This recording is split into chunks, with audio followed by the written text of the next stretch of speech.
கண்ணியத்திற்குரிய எல்லாம் வல்ல அல்லாவின் நல்லடியார்களே, இன்றைக்கி நம்ம ஒரு முக்கியமான டாபிக் பார்க்க போகிறோம். அது என்ன அப்படின்னா, ரமலானுக்காக வேண்டி நாம் என்னென்ன நினைவில் வைத்து அதை சரியான முறையில் அந்த மாதத்தை பயன்படுத்துறதுக்கான ஒரு சில செய்திகளை நம்ம இன்றைக்கி தெரிஞ்சுக்கணும். பொதுவாகவே எந்த ஒரு ரமலான் மாதம் வந்தாலும் ஆரம்பத்தில் நோன்பு நோற்போம், கொஞ்சம் அசட்டையாக இருப்போம். கொஞ்சம் நடுவில் வர வர ரமலான் மாதத்தினுடைய மகிமை நம்ம உணர்வோம். இனி வரக்கூடிய நாட்களில் சரியான முறையில் நோன்பு நோற்று நம்ம வழிபாடு செய்யணும்னு நினைக்கிறதுக்குள்ளே அந்த ரமலான் மாதமே நம்மளை விட்டு போயிடும். சரி, அடுத்த ரமலானில் பார்த்துக்கலாம் அப்படின்னு இப்படி தான் ஒவ்வொரு வருஷமும் நமக்கு கடந்துக்கிட்டே இருக்குது. இந்த ரமலானை பொறுத்த வரைக்கும் அப்படி நம்ம இருக்கக்கூடாது. முதல் நோன்பு என்ன மூச்சோடு ஆரம்பித்தோமோ அதே மூச்சோட 29வது நோன்பு அல்லது 30வது நோன்பையும் முடிக்கக்கூடிய ஒரு தருணத்தை நம்ம அடைஞ்சிடணும். ஏன் அப்படின்னா, ரமலான் மாதத்தை பொறுத்த வரைக்கும் அது ஒவ்வொரு மூமினுக்கும் ஒவ்வொரு முஸ்லீமுக்கும் கிடைக்கின்ற ஒரு அருட்கொடை. நமக்கு எப்படி வீடு, சொந்த பந்தங்கள், அதே மாதிரி செல்வம், இதெல்லாம் எப்படி அருட்கொடையோ அந்த மாதிரி ஒவ்வொரு ரமலான் மாதமும் நமக்கு கிடைக்கிற அருட்கொடை. பாவ மன்னிப்புக்குரிய மாதம்னு இஸ்லாம் நமக்கு சொல்லுது. அந்த மாதத்தில் தான் இறைவன் நம்ம மீது கருணையையும் அருளையும் அளவில்லாமல் பொழியக்கூடிய ஒரு நேரம். அப்போ அந்த நேரத்தை நம்ம சரியான முறையில் பயன்படுத்தணும். எந்த ஒரு காரியத்திலையும் வீணடிச்சிடக்கூடாது. அந்த மாதத்தை எத்தனையோ மாதங்களை இதற்கு முன்னாடி வீணடிச்சிட்டோம். ரமலானில் எத்தனையோ ஒரு இதை சரியான முறையில் பயன்படுத்திட்டோம் அப்படின்னு நான் நம்புகிறோம். இப்போ வரக்கூடிய ரமலானை இனி இதுக்கு முன்னாடி வாழ்க்கையில் எப்பயுமே பயன்படுத்தாத அளவுக்கு நல்லா பயன்படுத்தணும். ஏன்னா அடுத்த ரமலானுக்கு நம்ம உயிரோடு இருப்போமோ இல்லையோ அல்லாஹ்வுக்கு மட்டும்தான் தெரியும். அப்போ ஒவ்வொரு ரமலான் மாதமும் நமக்கு கிடைக்கின்ற பரிசு அதை சரியான முறையில் நம்ம பயன்படுத்திக்கிட்டால் அது நமக்கு பரிசாக அமையும். அல்லாஹ் குர்ஆனில் ஒரு இடத்துல சொல்கிறான், யா அய்யுஹல்லதீன ஆமனு குத்திப அலைக்குமுஸ் ஸியாம் கமா குத்திப அலல்லதீன மின் கப்லிக்கும் லஅல்லக்கும் தத்தகூன் அப்படின்னு சொல்கிறோம். நம்பிக்கை கொண்டோரே, உங்களுக்கு முன் சென்றோர் மீது எப்படி நோன்பு கடமையாக்கப்பட்டதோ அதே போல உங்களுக்கும் நோன்பு கடமையாக்கப்பட்டது அப்படின்னு சொல்லி அல்லாஹ் குர்ஆன்ல சொல்கிறோம். நோன்பு கட்டாய கடமை நம்ம எல்லாத்துக்கும் தெரியும். ஆனால் நாம் வச்சுக்கிட்டு இருக்கோம், நம்மளை சுற்றி இருக்கிறவங்க எத்தனை பேர் அதை வைக்கிறாங்க அப்படின்னு நம்ம யோசிச்சு பார்க்கணும். நம்மளுடைய கணவர், அதே மாதிரி நம்மளுடைய சொந்த பந்தங்களில் எத்தனையோ பேர் இருக்கிறாங்க. அவங்க இந்த கடமையான நோன்பை சரியான முறையில் வைக்கிறார்களா? நாம் வைக்கிறதுக்கு தூண்டணும். ஏன்னா மற்ற எந்த ஒரு நல்ல காரியம் செய்யலைனாலும் அல்லாஹ் கேள்வி கேட்க மாட்டான். கடமையான விஷயங்களை செய்யலைன்னா அல்லாஹ் கேள்வி கேட்பான். தொழுலனா ஏன் தொழுல கேள்வி இருக்கு. நோன்பு வைக்கலன்னா ஏன் நோன்பு வைக்கல கேள்வி இருக்கு. ஜக்காத்துக்கு, ஹஜ்ஜுக்கு, இதுக்கெல்லாம் கேள்விக்கு கணக்கு இருக்கு. அப்போ நான் நோன்பை நாம சரியான முறையில் வைக்கணும். அதே போல் நம்மளை சுற்றி இருக்கிறவங்க யார் யாருக்கெல்லாம் கடமையாக இருக்கிறோம் அவங்க எல்லாத்தையும் வைக்க தூண்டணும். நாம் சொல்லி அவங்க அந்த நோன்பை வச்சுட்டா அதற்குரிய கூலியும் நமக்கு கிடைக்கும். இப்போ இதெல்லாம் மனசில் வச்சு நம்ம வரக்கூடிய நாட்களில் முழுமையாக நோன்பு நோற்பதை நம்ம அதில் கவனம் செலுத்தணும். அதே மாதிரி இன்னொரு விஷயம் என்ன அப்படின்னா, இந்த நோன்பை பொறுத்த வரைக்கும் இது நமக்கு ஒரு இறையச்சத்தை நமக்கு போதிக்கின்ற, கற்றுத்தருகின்ற ஒரு இபாதத். மற்ற இபாதத்தெல்லாம் வெறும் நல்ல காரியம்னு நினச்சி செஞ்சுட்டு போயிடுவோம். ஆனால் நோன்பை பொறுத்த வரைக்கும் இது அல்லாஹ்வுடைய பயத்தை நமக்கு அதிகமாக கொடுக்கக்கூடிய இபாதத். இன்றைக்கு அல்லாஹ் சொன்னான் அப்படின்ற ஒரு காரணத்துக்காக நமக்கு ஹலாலான சாப்பாடு தண்ணியுமே நம்ம சாப்பிடாம இருக்கோம். அப்படி இருக்கிறப்ப நாளைக்கு அடுத்தவங்க பொருளில் நம்ம கை வைப்போமா? வைக்க மாட்டோம். அப்போ இந்த நோன்பு நம்ம ட்ரைனிங் பண்ணிக்கிறோம். இறையச்சத்துக்காக அல்லாஹ்வுடைய பயத்தை நம்ம அதிகமாக உள்ள நம்ம மனசுக்குள்ளே வரணுங்கிறதுக்காக எடுத்துக்கிற ஒரு ட்ரைனிங் தான் இது. அப்பேற்பட்ட இந்த ட்ரைனிங்கை நம்ம சரியான முறையில் எடுத்தோம் அப்படின்னா தான் வாழ்நாள் முழுவதும் அல்லாஹ்வுடைய பயத்தோடு நம்மளால் வாழ முடியும். அப்போ இந்த ட்ரைனிங்கை நாம் மட்டும் எடுக்கக்கூடாது, நம்ம சுற்றி இருக்கிற எல்லாத்தையும் எடுக்க வைக்கணும் இந்த ரமலானில். ஏன்னா நமக்கு சொன்னது தான் அவங்களுக்கும் அடுத்த ரமலானில் அவங்களும் இருப்பாங்களா இல்லையா சொல்ல முடியாது. அதுக்குள்ளே இது மாதிரியான நன்மையான காரியங்களை அவங்கள நம்ம ஈடுபடுத்திக்க வைக்கணும். அதே போல் ரசூல்லா இன்னொரு இடத்துல சொல்கிறாங்க, நீங்கள் ஒரு நாள் நோன்பு நோற்றீர்கள் என்று சொன்னால் 70 ஆண்டுகள் நரக நெருப்பிலிருந்து உங்களுடைய முகம் திருப்பப்படும் அப்படின்னு சொல்லி ரசூல்லா சொல்கிறாங்க. ஒரு நோன்புக்கு 70 வருஷம் நரகத்தை விட்டு அப்புறப்படுத்தின ஒரு நன்மை.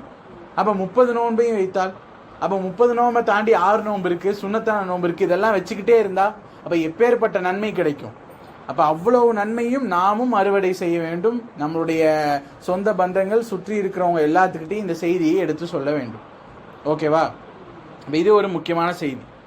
அதே மாதிரி யார் நம்பிக்கை கொண்டு ரமலான் மாதத்தில் நோன்பு நோக்கிறாரோ அவருடைய முந்தைய பாவங்கள் அனைத்தும் மன்னிக்கப்படும் அப்படின்னு ரசூல்லா சொல்றாங்க. பாவம் செய்யாத மனிதன் உலகத்தில் கிடையவே கிடையாது. அதுவும் மற்ற ஒரு நல்லவர்களுக்கு மத்தியில் நாம கொஞ்சம் அதிகமாகவே தான் பாவம் செய்கிறோம். அது ஒவ்வொருத்தரும் தன்னை சுய பரிசோதனை செய்து பார்த்தா தெரியும், நான் எப்படி என்னுடைய வாழ்க்கையை வாழ்கிறேன் அப்படின்னு நம்ம சுய பரிசோதனை செய்து பார்த்தால் தெரியும். அப்போ அந்த பாவங்களுக்கெல்லாம் ஒரு பரிகாரமாக நாம் வைக்கக்கூடிய நோன்பு அமையும். நம்ம கடந்த காலத்து செஞ்ச எல்லா பாவங்களையும் எல்லாம் மன்னிச்சிருவோம். அப்போ இப்பேற்பட்ட பாவ மன்னிப்பையும் நாமளும் பெற வேண்டும், நம்முடைய சுற்றி இருக்கிற எல்லாரும் பெற வேண்டும். இப்போ அந்த ஒரு காரணத்துக்காகவும் தான் இந்த செய்தியை சொல்றது. அதே போல இன்னொரு ஒரு சுவாரஸ்யமான ஒரு சம்பவம், இந்த செய்தி பெரும்பாலும் நமக்கு தெரிஞ்சிருக்க வாய்ப்பில்லைன்னு நான் நினைக்கிறேன். அபூ ஹுரைரா ரலியல்லாஹு அவங்க ஒரு செய்தியை அறிவிக்கிறாங்க. இது ரசூல்லா சொல்றதாக சொல்றாங்க. ரசூல்லா சொல்றாங்க, எந்த ஒரு மனிதன் தொழுகையை நிலைநாட்டி ரமலான் மாதம் முழுவதும் நோன்பு நோக்கின்றானோ அவனுக்கு சொர்க்கம் கட்டாய கடமை அப்படின்னு ரசூல்லா சொல்றாங்க. அல்லாஹ் தன்னுடைய விதியிலே எழுதிடுவானோ இவனுக்கு சொர்க்கம் கன்ஃபார்ம். யாருக்கு? தொழுகையை நிலைநாட்டி ரமலான் மாதம் முழுவதும் நோன்பு நோக்கிற மக்களுக்கு. அப்ப இந்த மற்ற எந்த காரியத்தையும் நீங்க அதை செய்யுங்க இதை செய்யுங்க அப்படின்னு அவங்கள டைவர்ட் பண்ணி கவனத்தை திருப்புறதுக்கு நீங்க தொழுவுங்க, நோன்பு வைங்க, இந்த செய்தியை மட்டும் எல்லாத்துக்கும் சொல்லலாம். இப்ப இதன் மூலமாவே நாமும் சொர்க்கத்துக்கு போற வாய்ப்பு, அடுத்தவங்களையும் சொர்க்கத்துக்கு கூட்டிட்டு போற ஒரு வாய்ப்பு நமக்கு கிடைக்கும். இப்ப இந்த செய்தியை நம்ம மனதில் நிறுத்தி கொள்ள வேண்டும். அதே போல இன்னும் நிறைய செய்திகள் இருக்கு. நோன்பாளிகளுக்குன்னு சொர்க்கத்துல ரையான் அப்படின்ற ஒரு வாசல் திறக்கப்படும். அது ரொம்ப பிரம்மாண்டமான வாசல், மற்ற வாசல் மாதிரி இருக்காது. நோன்பாளிகள் மட்டும் பிரத்யேகமா அந்த வாசல் வழியா சொர்க்கத்துக்குள்ள போவாங்க அப்படின்ற செய்தியெல்லாம் நம்ம பார்க்கிறோம். அப்ப அந்த மாதிரியான ஒரு பாக்கியம் நமக்கும் கிடைக்கணும். அதே போல இன்னொரு ஒரு முக்கியமான விஷயம், இந்த உரையில எதை நம்ம கேட்கிறோமோ அதை விடுறோமோ அது பிரச்சனை கிடையாது. இந்த விஷயத்த கண்டிப்பா எல்லாரும் மனசுக்குள்ள பதிய வச்சே ஆகணும். இந்த விஷயம் என்ன அப்படின்னா, ரசூல்லா ஒரு மனிதனை சாபம் இடுகிறார்கள், சாபம் விடுறாங்க. அந்த மனுஷன் யார் அப்படின்னா, யார் ரமலான் மாதத்தை அடைந்து அல்லாஹ் அவனுடைய பாவத்தை மன்னிக்கலையோ அப்பேற்பட்ட அந்த மனிதனுடைய மூக்கு மண்ணை கவ்வட்டும், அவன் நாசமாகட்டும் அப்படின்னு ரசூலுல்லா சாபம் விடுறாங்க. அது ஜிப்ரீல் அலைஹிஸ்ஸலாம் ஆமீன்னு சொல்றாங்க. ரசூல்லா சாபம் விட்டாலே பலிக்கும். அதை ஒரு மலக்குமார் ஆமீன் வேற சொல்லிட்டாரு. அப்ப கண்டிப்பா அந்த சாபம் பலித்தே தீரும். யாருக்கு அப்படின்னா, ரமலான் மாதத்தை அடைந்தும் நன்மைகளை பெறாமல் பாவ மன்னிப்பு பெறாமல் அசால்ட்டா ஒரு மனுஷன் கழிக்கிறான்ல அவனுக்கு நாசம் உண்டாகட்டும் அப்படின்னு சொல்லிட்டு ரசூல்லா சாபமிடுறாங்க. இப்ப இன்னைக்கு இந்த உலகத்துல நம்ம பாக்குறோம், எத்தனையோ மக்கள் சாதாரண நாட்களும் ரமலான் மாதமும் அவங்கள பொறுத்த வரைக்கும் ஒண்ணுதான். சாதாரண நாள்லையும் எப்பவும் போல இருப்பாங்க, ரமலான் மாதத்திலையும் நோன்பையும் நோக்க மாட்டாங்க, நல்ல காரியங்களும் ஈடுபட மாட்டாங்க, எப்பவும் போலே இருப்பாங்க. இப்ப இப்பேற்பட்ட மனிதன் நாசம் அடையட்டும்னு ரசூல்லா சாபமிடுறாங்க. அப்ப இந்த மாதிரியான செயல்ல ஒருபோதும் நாம் ஈடுபடுத்தி கொள்ளக்கூடாது, நம்மளை சுற்றி இருக்கிறவங்களையும் ஈடுபடுத்த வைக்க கூடாது. இப்ப எல்லாத்தையும் ரமலான் மாசத்துல நோன்பு வைங்க, முடிஞ்ச அளவுக்கு வைங்க, உங்களால முடிந்த அளவுக்கு வைங்க. ரமலான் மாதத்துல இரவு தொழுகையில ஈடுபடுங்க, உங்களால முடிந்த ரக்காயத்துக்களை தொழுவுங்க அப்படின்னு சொல்லிட்டு அவங்கள நம்ம இந்த நோன்புக்குள்ள கொண்டு வந்தே தீர வேண்டும். அப்படிப்பட்ட ஒரு கட்டாயத்தில் இருக்கின்றோம். இல்லைன்னா அந்த மாதிரியான ரமலான் மாசத்தை அசால்ட்டா கழிக்கிறவங்க எல்லாம் நாசம் ஏற்பட்டு விடும், அவங்க அழிஞ்சிருவாங்க. இதை பார்த்துட்டு நம்ம சும்மா இருக்க முடியாது. சாதாரணமா இந்த உலக வாழ்க்கையில ஏதாவது ஒரு கஷ்டமோ துன்பமோ ஏற்பட்டா நாம அவங்களுக்கு போய் எடுத்து சொல்றோம், இப்படி செய்யுங்க, இது சரியா போயிடும், அப்படி செய்யுங்க அப்படின்னு. ஒரு மனிதனுடைய இலக்கே மறுமையில வெற்றி அடைகிறது தான். இப்ப அப்பேற்பட்ட அந்த இடத்துல ஒரு மனிதனுக்கு அழிவு ஏற்பட்டா அதை பார்த்துட்டு நம்ம சும்மா இருக்கக்கூடாது. இப்ப நமக்கு தெரிந்த எல்லாருக்கிட்டையும் சொல்லணும், ரமலான் மாசத்தை வீணாக கழித்து விடாதீர்கள். போன வருஷம் எப்படி இபாதத் செஞ்சோம் அதை விட அதிகமா இந்த வருஷம் செய்யணும். ஒவ்வொரு ரமலானும் நம்முடைய ஈமானை புதுப்பித்து கொண்டே இருக்க வேண்டும். என்கிட்ட ஒரு தப்பான குணம் இருக்கு, அது இந்த ரமலானோட போயிடணும். என்கிட்ட அதே மாதிரி இன்னும் 10 தப்பான குணம் இருக்கும், அடுத்த ரமலான்ல அது ஒன்று போயிடணும்.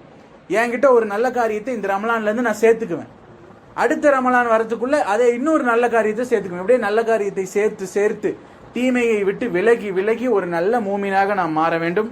இன்று கேட்ட அனைத்து விஷயங்களையும் பின்பற்றக்கூடிய பாக்கியத்தை இறைவன் நம் அனைவருக்கும் தந்து அருள் செய்வானாக என்று பிரார்த்தித்து எனது உரையை நிறைவு செய்யும்.